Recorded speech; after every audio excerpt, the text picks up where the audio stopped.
만날수록 편안한 사람의 특징이란 제목으로 하나님 말씀 증거하도록 하겠습니다. 이제 제사상 위임하고 7일 동안 위임시겠죠. 8일째 이제 제사장의 직무를 감당하는 것이 나옵니다. 첫 번째 제사다, 첫 번째 예배다 이렇게 말할 수 있습니다. 그 뭐 한마디로 얘기해서 제사장이 뭐 하는 사람입니까? 두 가지 하는 거예요. 속죄와 축복. 우리가 왕 같은 제사장이라 그러잖아요. 베드로전서 2장 9절에 보니까 우리가 할 일이 뭐예요? 속죄와 축복 두 가지 하는 겁니다. 이거 완성했던 분이 누구예요? 예수님이죠. 우리 진정한 대제사장 되신 분이 예수님이신데 예수님이 하신 일이 뭐예요? 속죄와 축복. 이 두 가지 놓치지 말라라는 것입니다. 이거 시작이 어디서부터 시작됐죠? 출애굽기 19장 5절 6절 보니까 이걸 시내산 언약이라 그랬잖아요. 또 한번 복습을 해봅시다. 온 세상이 내게 속하였다. 너는 내 백성으로 내 소유로 삼는다. 그리고 내가 너를 제사장 나라가 되게 하겠다. 그러니까 제사장 나라니까 뭐예요? 온 열방들이, all nations, 모든 나라들이 너희를 통해서 내게 돌아오기를 원한다. 이게 하나님의 약속이라고요. 온 세상이 내 거다. 먼저 너를 택해서 제사장 나라를 삼고 나머지 다 구원하기를 원해. 그러니까 네가 전부가 아니라 너를 통해서 온 세상 구원하는 게 목적이죠. 그게 시내산 언약이라고요. 근데 이스라엘 백성도 이걸 뭐로 오해했어요? 온 세상은 내 것이다. 너는 내 소유다. 그러고 난 다음에 하나님이 소유일 거니까 세상은 다 내 거야. 이렇게 해석을 했죠. 그게 선민 사상이라고 그러지 않습니까? 망할 놈의 사상이죠. 우리도 그럴 수 있죠. 하나님의 복 받았다. 세상은 다 내 거야. 아니죠. 제사장 나라라니까요. 제사장이라니까요. 이거 신약 개념은 뭡니까? 증인이죠. 내가 먼저 복 받고 다른 사람들을 구원해서 주께로 돌아오게 만들라. 얼마 전에 우리 교회 그 슬로건이 BMW였던 거 아십니까? 뭐 자동차 회사 이름 같기도 한데 BMW. B가 뭐였죠? 블레싱. 복 받고 내가 구원받고. M이 뭐예요? 미션. 또 다른 사람들을 구원시키는 거. 제사장 역할을 하는 거죠. 그다음 마지막에 W가 뭐예요? 월십. 먼저 믿은 자와 나중 믿은 자가 다 같이 모여서 함께 예배드리는 거. 이게 뭐예요? 확대 재생산 또는 선순환. 이 순환이 계속 이루어져야 된다는 거예요. 먼저 내가 복받고 선교하고 함께 모여서 예배드리고 또 복받고 선교하고 함께 해서 예배드리고 이게 반복되는 사이에 하나님 나라가 이루어진다. 이게 원리거든요. 오늘 그 얘기를 하고 있습니다. 제사장 얘기를 먼저 하고 있어요. 속죄부터 살피겠는데 크게 보면 대부분이 다 속죄 얘기예요. 그리고 제사 드린 얘기는 앞에 얘기를 또 반복한 겁니다. 이게 무슨 얘기죠? 시행세칙이 있다는 것은 진짜 했다는 거죠. 지금 실제로 하는 것들을 계속 반복하고 있는 거예요. 우리는 읽기 지겨운데 이제 예수님 때문에 이거 다 이루어졌기 때문에 그대로 하지는 않지만 이걸 그대로 했던 사람들은 이거 계속 반복하면서 다 외우겠죠. 앞에 했던 얘기인데 다 아는 얘기인데 또 하는 거예요. 또. 그러니까 이거 절대로 범하지 말고 그대로 하라는 거예요. 그대로. 그러니까 실제로 행했기 때문에 기록이 자세한 겁니다. 우리도 실제로 행하자. 그게 더 중요한 개념이겠죠. 속죄인데 특징이 뭐냐? 제사장이 먼저 자기 죄를 속해야 된다는 거예요. 두 번째, 그리고 백성들의 죄를 속해야 된다. 그러니까 제사장이 잘난 척하면서 나는 깨끗한 사람이고 너희는 더러운 자들이다 이렇게 정죄하는 자세가 아니라 나도 죄인인 거거든요. 제사장이 먼저 죄를 회개하고 그 다음 백성들의 죄를 가지고 회개해야 된다. 이게 속죄의 큰 원칙이라는 것입니다. 먼저 제사장이 자기 자신의 죄를 회개하는 걸 한번 봅시다. 2절을 다 하시겠습니다. 시작. 아론에게 이르되 속죄제를 위하여 흠 없는 송아지를 가져오고 번제를 위하여 흠 없는 순양을 여호와 앞에 가져다 드리고 그 다음에 밑에 뚝뚝 나옵니다. 뭐 제사 다 자기를 위해서 드리는 거. 모세도 완전하지 않고 아론도 완전하지 않죠. 모세는 뭐 살인자 아닙니까? 그리고 아론은 흠 있는 사람 아니에요. 출애굽기 32장에 보니까 모세가 시내산에 올라가서 하나님의 언약을 받으러 올라갔습니다. 밑에 있는 백성들이 40일째 안 내려오니까 초조해졌어요. 뭐든지 초조해진다는 건 뭐죠? 믿음이 없는 거예요. 믿음이 있으면 하나님께 맡기고 버텨야 되는 건데 우리도 믿음이 자라는 시간이 언제냐면 버틸 때 자라는 거예요. 버티는 시간이 믿음이 막 자라는 시간이거든. 근데 믿음이 없으니까 이기려고 그러잖아. 자기 힘으로 뭘 하려고 그러잖아요. 그러니까 자기 힘으로 뭘 만들어내니까 하나님이 안 보이면 하나님을 만들어내면 되지. 그러니까 우상이죠. 그랬더니 뭐라고 얘기합니까? 야, 금조각 갖고 와. 그래서 우상 만들죠. 금송아지 우상. 산에서 내려왔습니다. 모세가 열받아가지고 형이지만 너 뭐 하는 짓이냐? 그랬더니 아론이 변명하는 걸 보십시오. 출애굽기 32장 22절 보니까 내 주여, 아마도 형이지만 주종 관계가 있었던 것 같아. 내 주여 노하지 마옵소서. 내 백성의 악함을 당신이 알지 않습니까? 핑계대죠. 아니 이게 무슨 지도자 자격이나 있어요? 그죠? 백성들의 악함을 당신이 안돼. 그러면서 뭐라 그러냐면 백성들이 신을 만들어내라 그래가지고 할 수 없이 내가 한 거다. 그러면서 더 웃기는 진짜 기적의 논리가 나오죠. 백성들이 금을 가져와서 내가 불에 던졌더니 이 송아지가 나왔대. 이거 안 웃깁니까? 이거 갖고 진짜 웃느라고 내가 25절을 못 읽었는데 24절을 웃느라고. 금을 던졌더니 송아지가 나왔대요. 이건 거의 뭐 진화론 논리하고 똑같은 거지. 뭐 그죠? 이렇게 뭘 집어던지 우연찮게 이렇게 기가 막힌 인간이 나왔다. 뭐 이런 거 아니에요? 그 사막에서 뭐 원소들이 적당히 맞췄더니 시계가 나왔다. 그 누가 만든 사람이 있는 거라고 보는 게 맞는 얘기지. 이게 저절로 시계가 나왔다. 이게 되나? 이런 기적의 논리는 아론의 논리예요. 금을 던졌더니 송아지가 나왔대. 이런 자였습니다. 그러니까 죄투성이죠. 흠 있는 사람이죠. 근데 하나님께서 그를 부르셔서 제사장도 삼고 지도자 삼고 그런 거 아닙니까? 우리도 마찬가지예요. 연약하고 부족합니다. 그러니까 제일 먼저 할 일이 뭐예요? 내 죄입니다. 이거를 깨닫고 주님 앞에 나가는 거, 이게 되게 중요한 거죠. 자기 자를 회개하는 거. 힘은 어디서 나온다 그랬어요? 진짜 능력은 세상이 말하는 이런 파워에서 나오는 게 세상의 힘이 아니라 성결에서 나오는 거라고요. 그래서 이렇게 옷 입고 난 다음에 그 관 위에 이마에 관에 뭐였어요? 여호와께 성결. 성결이 힘이라는 거예요. 성결이 힘. 깨끗할 때 하나님 앞에 능력이 나타난다. 성결이 힘이라는 얘기는 무슨 얘기입니까? 힘은 내 안에 없다라는 거예요. 내 안에 깨끗해지면 하나님께서 나를 통해서 능력이 흘러가게 되는 것이다. 그래서 흐른다라는 거, 이게 너무너무 중요한 것 같아요. 너무너무 흘러간다는 거. 그러고 난 다음에 백성들의 죄를 위해서 또 회개하는 장면이 나오죠. 내 죄부터 먼저 회개하고 그 다음 백성이다. 이게 여러분 항상 시대의 문제가 되는 게 뭐냐면, 뭐 얼마 전에 보니까 그러대요. 우리 한국 사회에 만연한 게 내로남불이라고. 그러니까 나는 무죄고 너는 유죄다 그런 거 아니에요. 그러니까 그때부터 문제가 되는 거죠. 이거 여러분들이 우리 사회에 이런 게 있다고 한탄만 할 게 아니라 이거 빨리 끝내버려야 돼요. 그러니까 내로남불, 그러니까 남 정죄만 하잖아. 우리가 해야 될 일이 뭐냐면 첫 번째 남 쳐다보지 말고 나부터 해요. 그죠? 이렇게 문제가 생기면 내가 문제고 내가 회개해야 되고 우리 교회가 회개해야 되고 우리가 무능해서 그런 거야. 여기서도 시작을 해야 되고, 그 남에 대해서는 침묵해야 됩니다. 침묵한다는 얘기는 뭐냐 하면 무관심하다는 뜻이 아니라 정지하면 안 된다는 거예요. 기도해야죠. 그죠? 기도해야 되죠. 그게 우리 그 다음의 일이라는 거예요. 그 다음 할 일이 뭐죠? 해결하기 위해서는 십자가입니다. 하나님께서 우리를 성공과 성취를 위해서 부르지 아니하시고 죄를 뒤집어 쓰라고 부르신 거예요. 내가 짊어지고 가는 거예요. 그 잘못들을. 억울해야죠. 죽어야죠. 그럼 해결이 된다라는 거예요. 이게 속죄입니다. 속죄. 하나님께서 우리에게 왜 엄청난 능력과 은혜를 주셨죠? 그 죄를 짊어지고 가라고, 십자가 지라고. 그 처음에 들으면 말같지 않은 소리죠. 근데 그래야 해결이 되는 거예요. 그게 지도자고. 기독교가 했던 일이 그겁니다. 언제나 남의 죄를 짊어지고 가는 거예요. 그 되게 억울하죠. 억울함이 넘어가 버리면 뒤집히는 거예요. 그게 십자가의 원리라는 것입니다. 그게 속죄예요. 속죄. 그래서 먼저 자기 자신의 죄를 회개하고 백성들의 죄를 들고 나가라. 이 원리, 큰 원리 꼭 놓치지 않았으면 좋겠습니다. 그래서 이 내용이 있기 때문에 제가 읽어만 드릴게요. 히브리서 7장 27절에 보면 이런 말씀이 나와요. 그는 저 대제사장들이, 오늘 지금 레위기 9장의 얘기를 지금 전제하고 있는 거예요. 그러니까 히브리서는 레위기 모르면 이해를 못하는 거죠. 히브리서 7장 27절이에요. 저 대제사장들이 먼저 자기 죄를 위하고 다음에 백성의 죄를 위하여 날마다 제사 드린 것과 같이, 이렇게 나오죠. 그러니까 제사장이 할 일이 뭐예요? 이거 원칙이라는 거예요. 자기 죄를 위해서 제사 드리고 그다음 백성을 위해서 제사 드리는 것. 근데 예수님은 그렇게 할 필요가 없대요. 왜? 단번에 드려서 모든 것을 이루셨기 때문에. 자기 자신의 죄뿐만 아니라 모든 재물이 진 거잖아요. 우리 모든 죄를. 그래서 이게 완성이 됐다. 그렇지만 이 뿌리가 되는 것이 지금 이 완성을 이루신 분이 예수님이다. 이걸 깨달으라. 뭐 그런 뜻이겠죠. 그러니까 우리가 이 원리, 이 순서, 이걸 놓치지 않는 것, 이게 중요하다는 것입니다.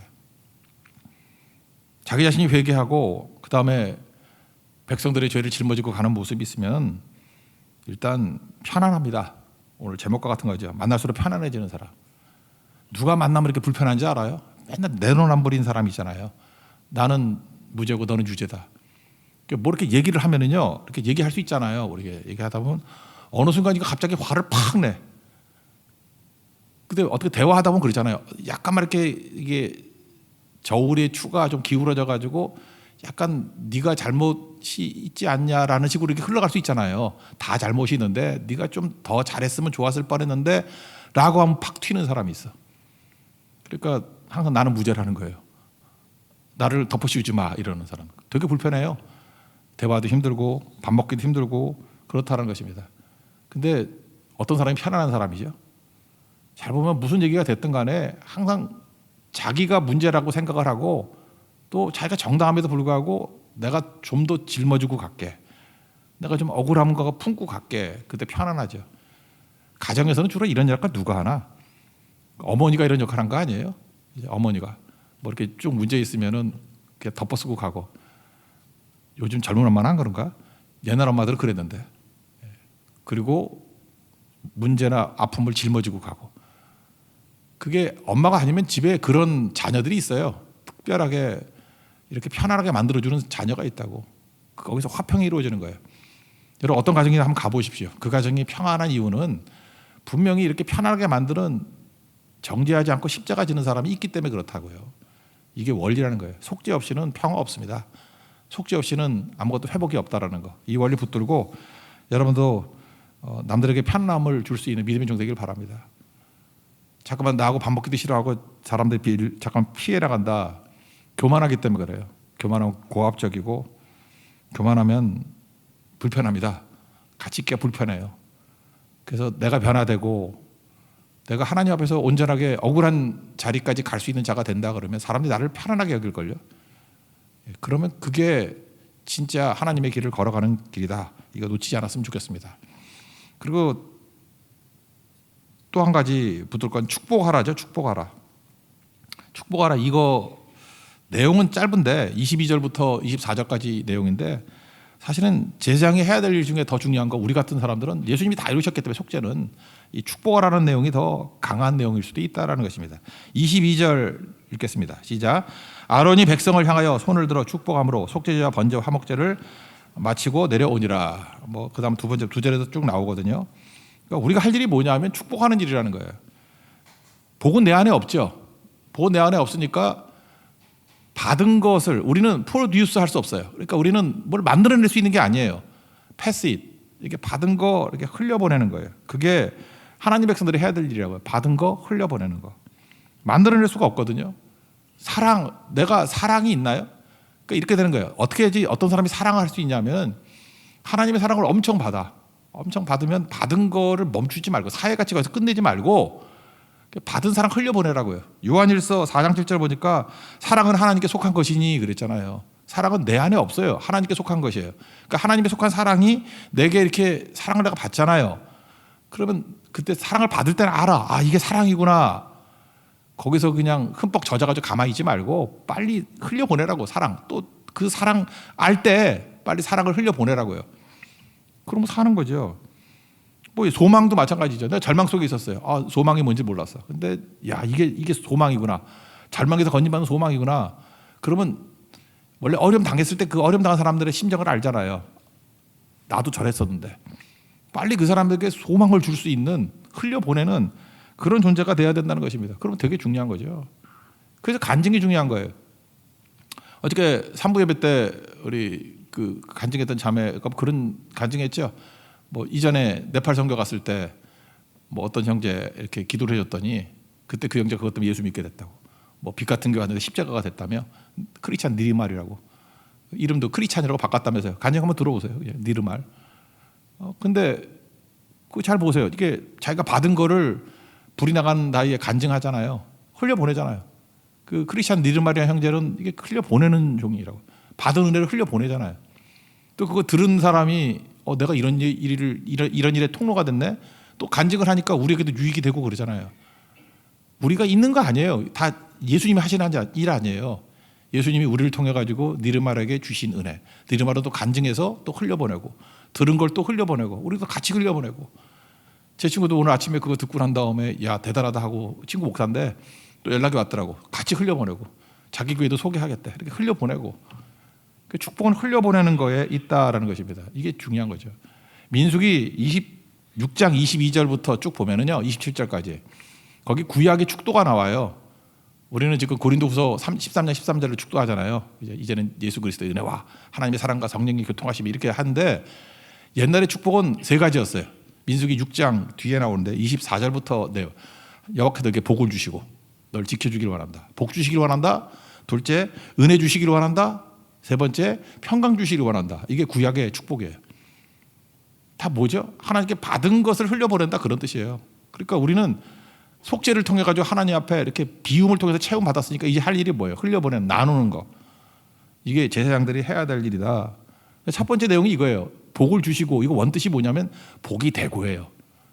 우리 창세기 12장에 나오잖아요. 옛날엔 아브라함 부르시야 내가 축복의 복의 근원이 되리라. 그런데 원문이 복이잖아요. 네가 복이 되리라. 새로 번역은 복이 되리라 바뀌었어. 옛날 성경에는 복의 근원이라 그랬는데 그게 아니라 복 자체가 되라는 거예요. 복 자체가. 하나님께서 우리를 복으로 만들어 주신다는 거예요. 축복은 그런 겁니다. 내가 축복된 존재이기 때문에 축복이 나오는 거예요. 흘려보내라고 계속. 하나님께서 우리에게 소유를 주셨죠. 소유를 주신 모든 것들을 존재로 바꾸는 거예요. 복 자체가 되게 만드는 거예요. 이게 되게 어려운 말을 같이 보이지만 어려운 게 아니고 그냥 존재를 바꾸게 만드는데 모든 소유 같은 거, 소유는 이게 있다가도 없고 그러는 거 아니에요. 이걸 쏟아 부으라. 그래서 돈이 있고 시간, 이게 다 사라지는 거거든요. 돈도 사라지고 시간도 사라지는 거예요. 돈과 시간을 존재라는 말이 나오는 관계에 투자하는 거, 관계. 하나님과의 관계가 존재거든. 내가 하나님의 아들이에요. 이건 뭐죠? 존재죠. 왜 존재는 어떻게 태어났죠? 관계를 통해 태어난 거 아니에요. 그래서 모든 소유, 이거 없어질 것들은 관계를 위해서 써라, 존재를 위해서 써라, 그런 얘기예요. 이거에 제일 좋은 예가 이런 거예요. 소유를 관계를 만드는 데 쓰고, 관계는 가치거든요. 가치를 만드는 데 쓰라는 게 어려움은 이런 거예요. 옛날에 뭐 제가 많이 했던 내용 중에 하나인데 남태평양에 키니와타라는 섬이 있었대요. 섬이 있는데 여기 선교사가 갔는데 거기 이름이 힘드니까 다 영어식 이름을 바꾸잖아요. 자기 그 보조하던 애 이름이 자니 링고예요. 자니 링고. 근데 자기 보조하는 형제 소문 들어보니까 그 사람들이 막 이렇게 비웃더라는 거예요. 결혼하게 되는데 비웃더라는 거예요. 이유가 뭐냐? 그 키니와타라는 섬의 풍습이 뭐냐면 결혼할 때 남자가 장인어른에게 이렇게 암소를 선물해 주는 거. 결혼 지참같이 이렇게 선물해 주는 게 풍습이랍니다. 근데 보통 여자들은 한 2마리 준대요. 2마리.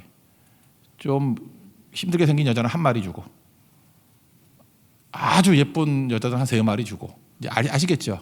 평균 2마리, 뭐 3마리, 1마리 이 정도. 그런데 그 와이프가 되는, 이 자니린코의 와이프가 되는 게 사리타인데, 이 사리타가 그렇게 예쁜 여자가 아니었던가 봐요. 그냥 평범한 여자였는데 암소 8마리를 주고 데려왔대요. 그러니까 주변 사람들이 뭐라 그래요? 저런 바보가 다 있냐, 멍청하다, 저렇게 살면 어떻게 인생을 살 수 있을까, 막 비웃더라는 거예요. 아니 사리타에게 암소 8마리라니 2마리면 족하지, 쟤는 어쩌면 1마리도 될래야, 뭐 이러는데, 그죠? 그렇게 얘기할 때 8마리 줬다라는 거예요. 그래서 막 비웃고 이게 좀 무리를 일으켰는가 봐요. 그래서 선교사님이 알고 있으니까 조금 뭐지 하고 이렇게 인상을 썼대요. 그리고 이제 신방을 갔답니다.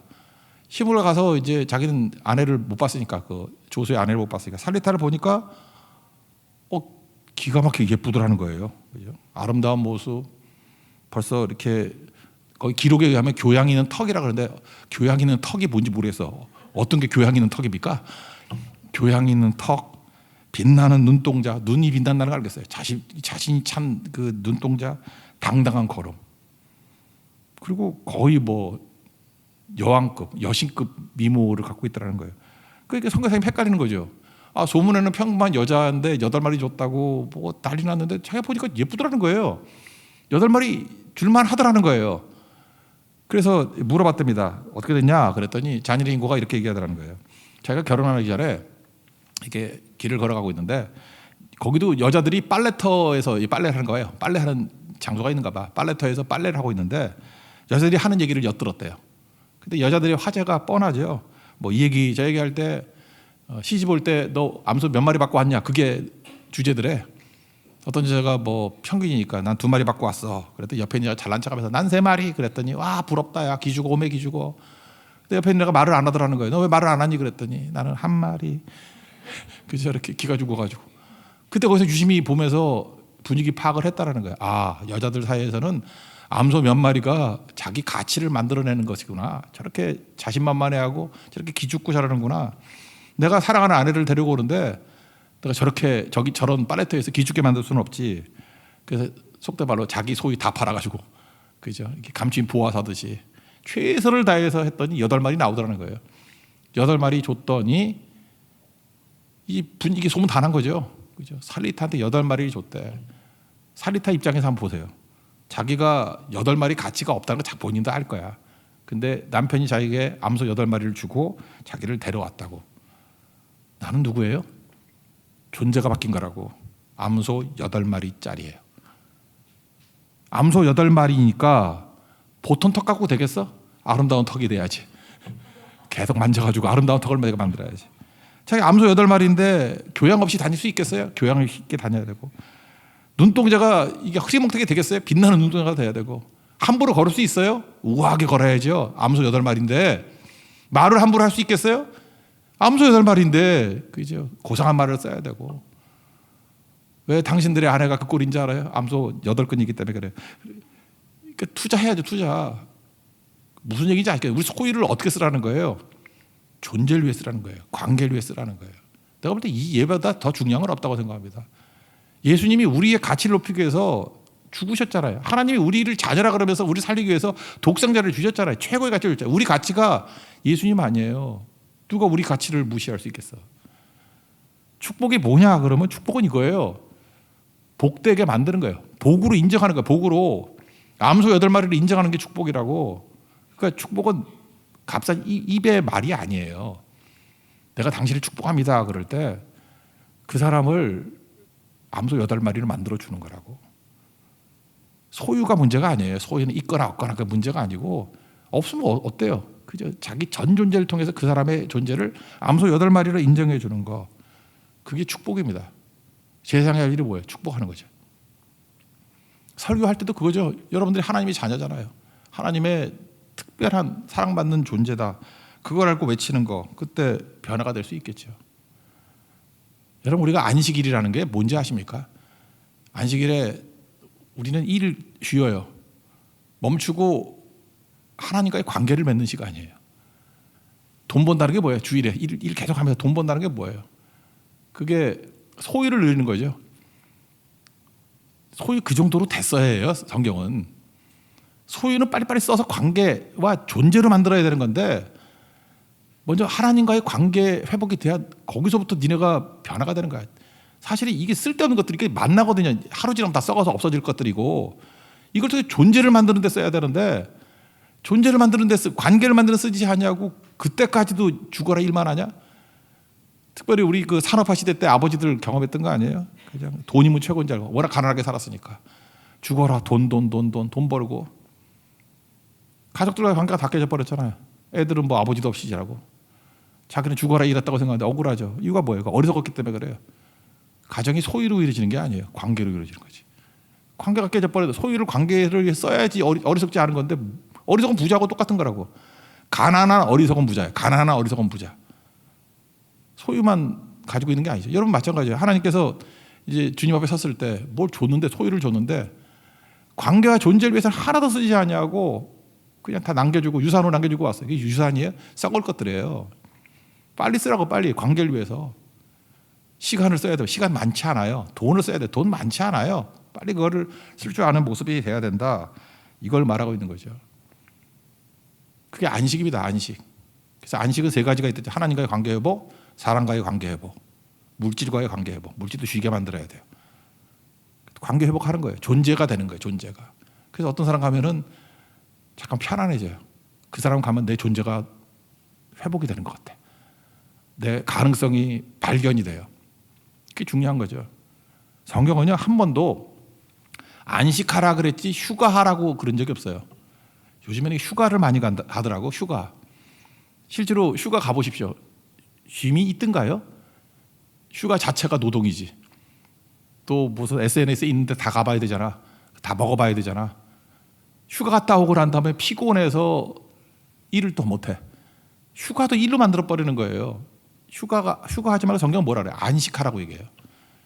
여러분, 일주일에 한 번씩 이렇게 안식만 제대로 해도요, 휴가 필요 없습니다. 어떤 사람은 그래, 맨날 그 휴가 안 가냐 그러는데, 휴가가 필요 없다 그러니까 무슨 워커홀릭이래. 아니에요. 안식했기 때문에 그래요. 관계 회복이 있으면요. 그게 안식만 있으면 휴가는 필요 없는 거예요. 우리 인간에게 무슨 휴가가 필요해요. 안식이 필요한 거지. 소유도 필요하잖아요. 소유 얻는데 시간 쓰십시오. 그게 뭐 이게 노동 아니에요? 그러고 난 다음에 관계에 쓸 줄 알지 않으면 아무것도 안 되죠. 잔일 인고도 암소 8마리 얻으려고 그러면 노동했겠지. 근데 그 노동을 가지고 존재에 쓰고 관계에 쓰니까 다 축복의 관계로 들어가잖아요. 그게 축복입니다. 하나님 앞에서 이 역할을 잊지 말라. 여기서도 나오니까 뭐 유태인들 얼마나 강력했겠어요. 그죠? 속죄의 문제, 나로부터 회개, 백성의 회개. 내로남불이 아니라 정죄가 없겠죠. 그러니까 다 속죄를 통해서 성장하겠죠. 발전하겠죠. 그리고 변화된 존재를 가지고 소유가 많아질 거 아니에요. 이제 존재와 관계를 쓰는 거. 그게 제사장이 해야 될 일이다. 우리가 해야 될 일이다. 그런 축복의 길로 나아가는 하나님의 종되기를 축원합니다. 자리에 세련하겠습니다. 나의 기도하는 것보다 하나님께서 더 많은 것을 주십니다.